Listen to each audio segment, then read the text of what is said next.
Good morning प्यारे बच्चों। मानव के प्रमुख रोगों में लगभग सारे रोग हम पढ़ चुके हैं। कुछ रोग जो अन्य रोगों में आते हैं उन रोगों के बारे में अभी अपन पढ़ेंगे। तो आज हम जो रोग पढ़ने वाले हैं उनमें पहला जो रोग है वो है वात स्फीति। वात स्फीति, इसे एम्फीसीमा भी बोलते हैं।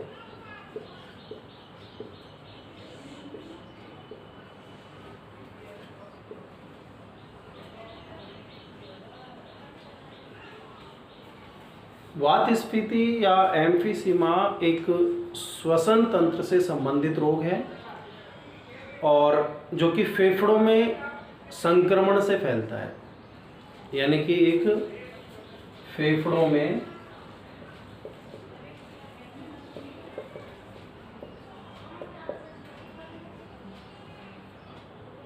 संक्रमण से होने वाला ये रोग है।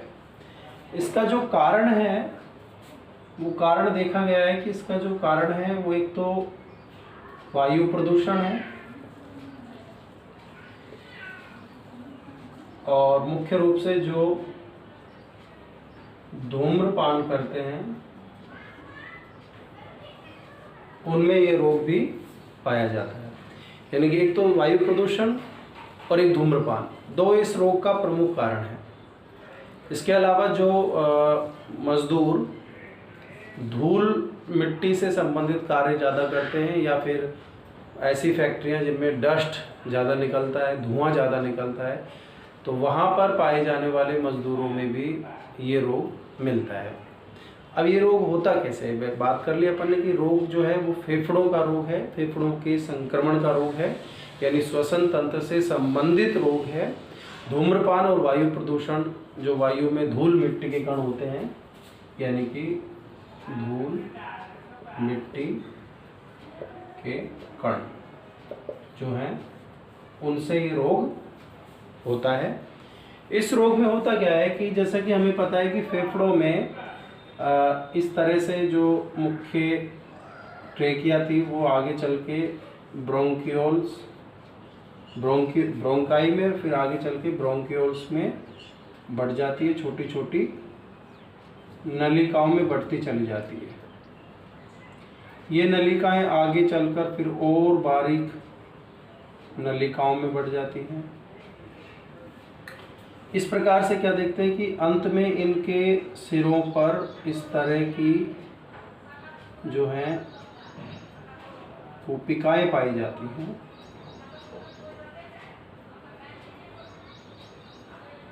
तो ये जो कूपिकाएं हैं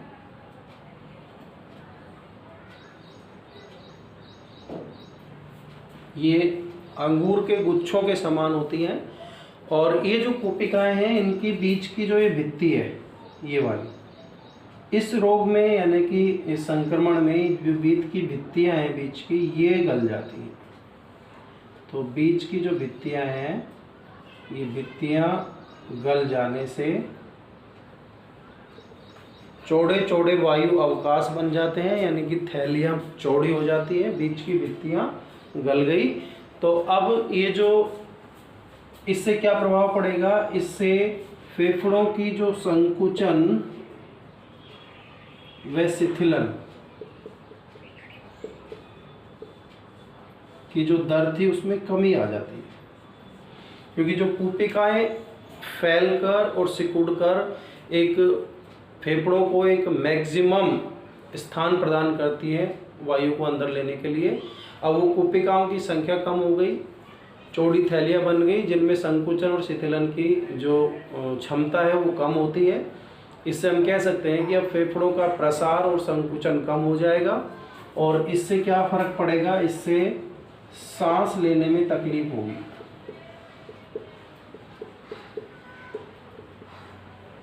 तो हम देखते हैं कि इसमें पेशेंट हाँफने लगता है, यानी वही दमा या अस्थमा किसी भी लक्षण प्रकट होने लगते हैं इसमें भी। हालांकि दमा अस्थमा थोड़ा सा डिफरेंट है, लेकिन यहाँ पर क्या है, ये कूपिकाएं जो हैं ये इनकी भित्तियाँ गल चुकी हैं। भित्तियों के गलने से इनका जो बड़ी बड़ी थैलियाँ बन गई हैं जिनसे इनमें संकुचन व शीतलन की क्षमता कम हो गई है, जिससे सांस लेने में तकलीफ हो रही है। और इसके अलावा इसमें म्यूकस यानी श्लेष्मा भर चुका है। क्या भर चुका है? श्लेष्मा। और इससे भी सांस लेने में तकलीफ हो रही है। अब इसका अपन उपचार या बचाव कैसे करें? तो अपन क्या देखते हैं कि सबसे पहले तो ये सांस लेने में तकलीफ हो रही है, इसका समाधान यही है कि ब्रोंकोडायलेटर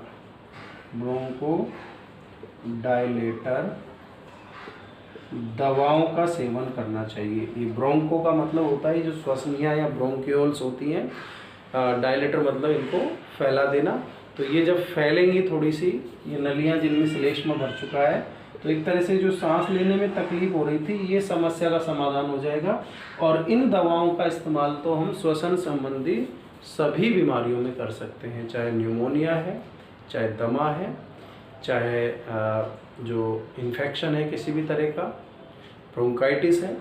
ये दवाएं क्या करती हैं, जो सांस लेने में जो तकलीफ हो रही है क्योंकि श्लेष्मा अंदर जम चुका है उससे सांस लेने में दिक्कत हो रही है। नॉर्मल कफ में भी हम यही चीज़ देखते हैं।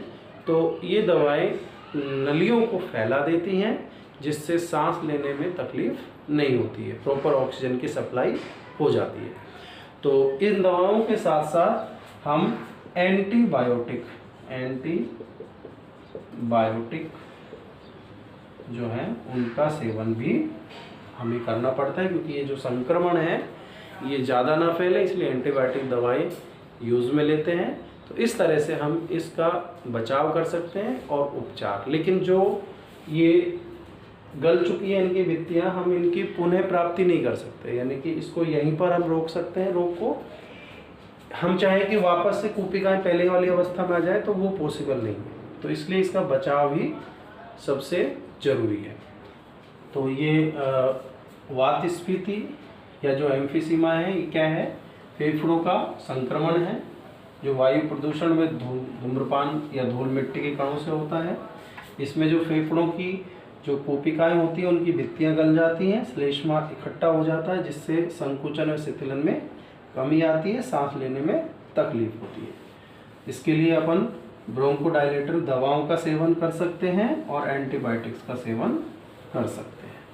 तो ये हो गया एम्फीसीमा। अगला जो रोग है वो है दमा या अस्थमा। दमा या अस्थमा। दमा या जो अस्थमा है ये भी एक फेफड़ों का संक्रमण है।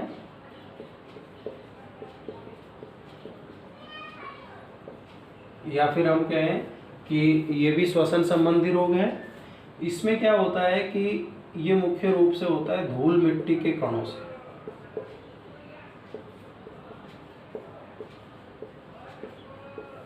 यानी धूल मिट्टी के जो कण हैं उनसे जो है फेफड़ों में संक्रमण हो जाता है और इसमें भी सांस लेने में तकलीफ होती है।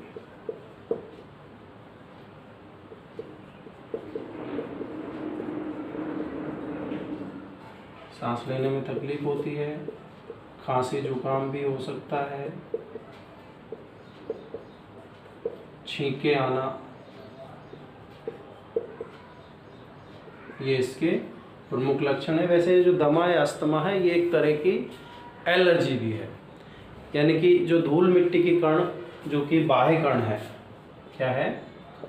बाह्य कण जो हैं इनके प्रति शरीर में एलर्जी उत्पन्न हो जाती है। अगला टॉपिक अपन एलर्जी ही पढ़ेंगे। तो अस्थमा या जो दमा है इसमें ये धूल मिट्टी के कणों से जो है सांस लेने में तकलीफ होना और खांसी आना, जुकाम आना, छींके आना, ये इसके लक्षण हैं। अब इसका जो बचाव है, उपचार अपन क्या करेंगे, इसमें भी हम ब्रोंकोडायलेटर दवाओं का सेवन कर सकते हैं और एंटीबायोटिक्स दवाओं का सेवन करना चाहिए। तो ये हो गया दमा या अस्थमा का उपचार। तो दमा या अस्थमा भी क्या है? फेफड़ों का संक्रमण है, धूल मिट्टी के कणों या बाह्य कणों से होता है। इसमें सांस लेने में तकलीफ होती है, खांसी जुकाम छींके आना इसके लक्षण हैं। ब्रोंकोडायलेटर दवा और एंटीबायोटिक्स के इस्तेमाल से हम इसका उपचार कर सकते हैं। अगला जो एक तरह से जो अपन रोग पढ़ रहे हैं, मुख्य रूप जो इसके प्रमुख रोग पढ़ रहे हैं, उसमें अगला जो इम्पोर्टेंट रोग है वो है एलर्जी या अति संवेदनशीलता।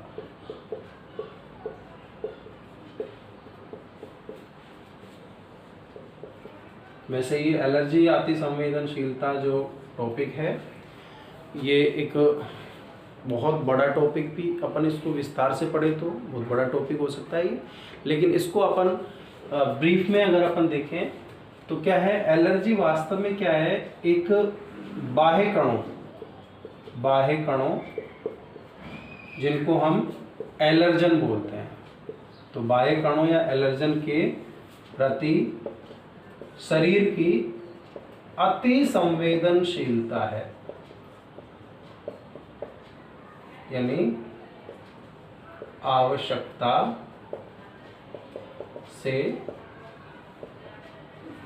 अधिक, यानी हमारा शरीर जितना सहन कर सकता है उससे अधिक अगर वो पदार्थ शरीर में दिया जाए या वो बाह्यकण शरीर में प्रवेश करे और शरीर उसको सहन नहीं कर सके, तो उसके प्रति होने वाली आवश्यकता से अधिक जो संवेदनशीलता है उसको क्या बोलेंगे, अति संवेदनशीलता। एग्जाम्पल के रूप में देखें कि जैसे कोई ध्वनि है, हम सहन कर पा रहे हैं उसको, लेकिन अगर उसकी तीव्रता बढ़ती है तो वो असहनीय हो जाती है, तो वो भी एक तरह की अति संवेदनशीलता है। तो अति संवेदनशीलता जो है बाह्य कणों के प्रति होती है। बाह्य कण कोई से भी हो सकते हैं, जैसे धूल मिट्टी के कण, इनके प्रति भी एलर्जी हो सकती है और होती है। नॉर्मली जो खांसी जुकाम या जो अस्थमा है, अस्थमेटिक जो प्रॉब्लम्स है, वो भी धूल मिट्टी कणों से होती है, वो एक तरह की एलर्जी है। परागकण, ठीक है, पौधों के परागकण जो होते हैं वो भी एलर्जी उत्पन्न करते हैं, जैसा कि कांग्रेस घास में देखा गया है, इसके जो परागकण हैं वो एलर्जी उत्पन्न करते हैं। कोई विशिष्ट गंध के जो कण हैं उससे, विशिष्ट रसायन, औषधि आदि। ठंड से भी एलर्जी हो सकती है, गर्मी से भी एलर्जी हो सकती है आदि। तो हम देखते हैं जैसे मौसम चेंज होता है तो सर्दी या गर्मी, इनसे भी खांसी जुकाम छींके आना, ये भी एक प्रकार की एलर्जी है।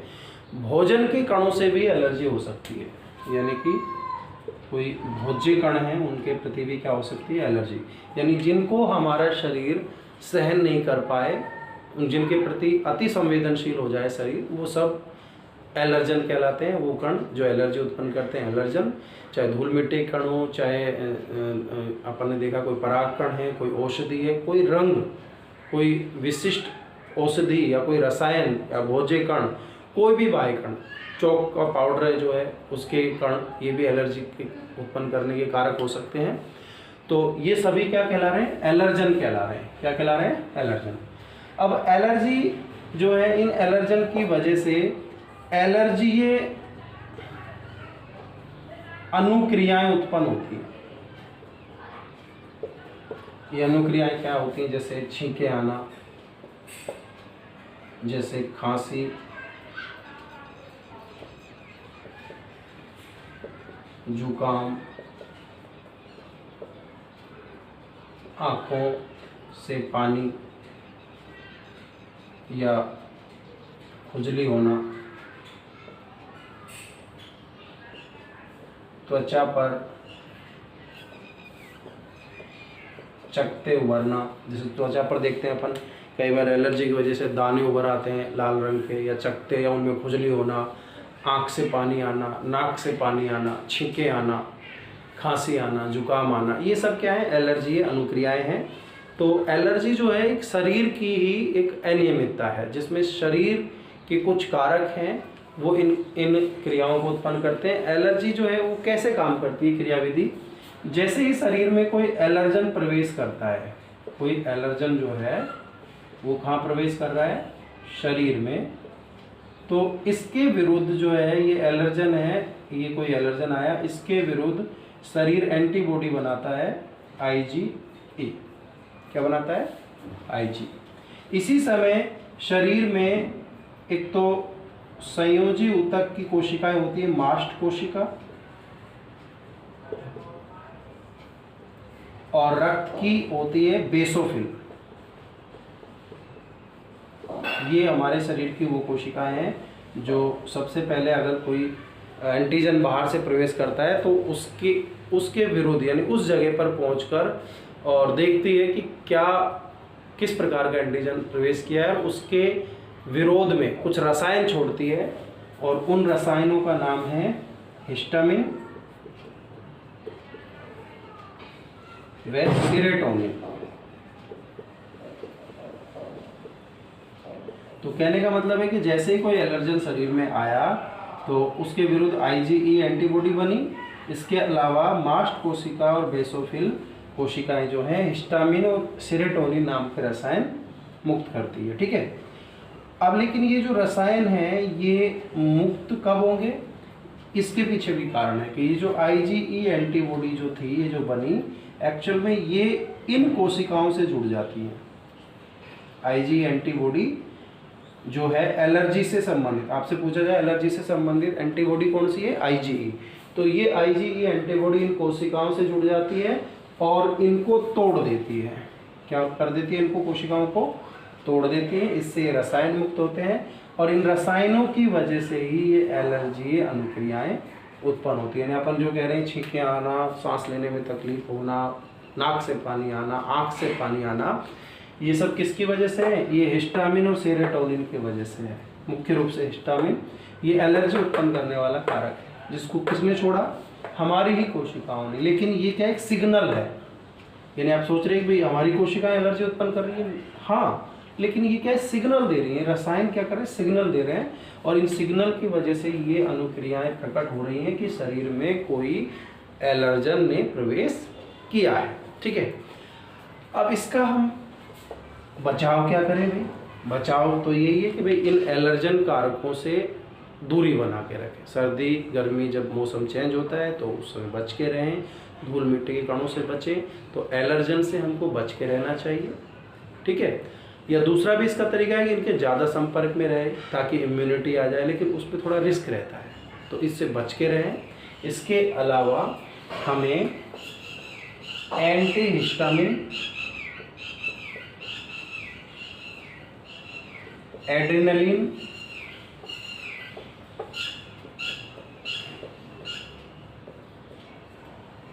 स्टीरॉयड आदि, यानी कि एंटीहिस्टामिन, एड्रेनलिन और स्टीरॉयड, एंटीहिस्टामिन, एड्रेनलिन, ये कुछ ऐसे रसायन हैं या औषधियों के रूप में काम में लिए जाते हैं। और ये क्या करते हैं, जैसे एंटीहिस्टामिन है मुख्य रूप से लिया जाने वाला रसायन, ये क्या करेगा, हिस्टामिन को एक तरह से न्यूट्रलाइज कर देगा, निष्क्रिय कर देगा, और इसकी वजह से जो एलर्जी अनुक्रियाएं हैं वो रुक जाती हैं और हमें रिलीफ होता है। तो ये हो गया एलर्जी या फिर अति संवेदनशीलता, यानी बाह्य कणों के प्रति जो एलर्जन है उनके प्रति शरीर द्वारा दर्शाई जाने वाली अति संवेदनशीलता। एलर्जन कौन है, धूल मिट्टी के कण, पराग कण, विशिष्ट गंध, विशिष्ट रसायन, औषधि, ठंड या सर्दी गर्मी, और इससे क्या होता है, भोज्य कण भी हो सकते हैं। जब ये शरीर में जाते हैं तो शरीर इनके खिलाफ IgE एंटीबॉडी बनाता है जो मास्ट कोशिका और बेसोफिल को तोड़ देता है। इससे रसायन मुक्त होते हैं, हिस्टामिन, सेरोटोनिन। इनसे एलर्जी अनुक्रियाएं प्रकट होती हैं, जैसे छींके आना, खांसी जुकाम, ये नाक से आँख से पानी आना। एंटीहिस्टामिन, एड्रेनलिन और स्टीरॉयड, इन रसायनों से हम एलर्जी को कंट्रोल में कर सकते हैं। तो ये हमने आज जो 3 रोग पढ़े हैं इनको अच्छी तरह से समझ लें और घर में ही सुरक्षित रहते हुए अपनी पढ़ाई को जारी रखें।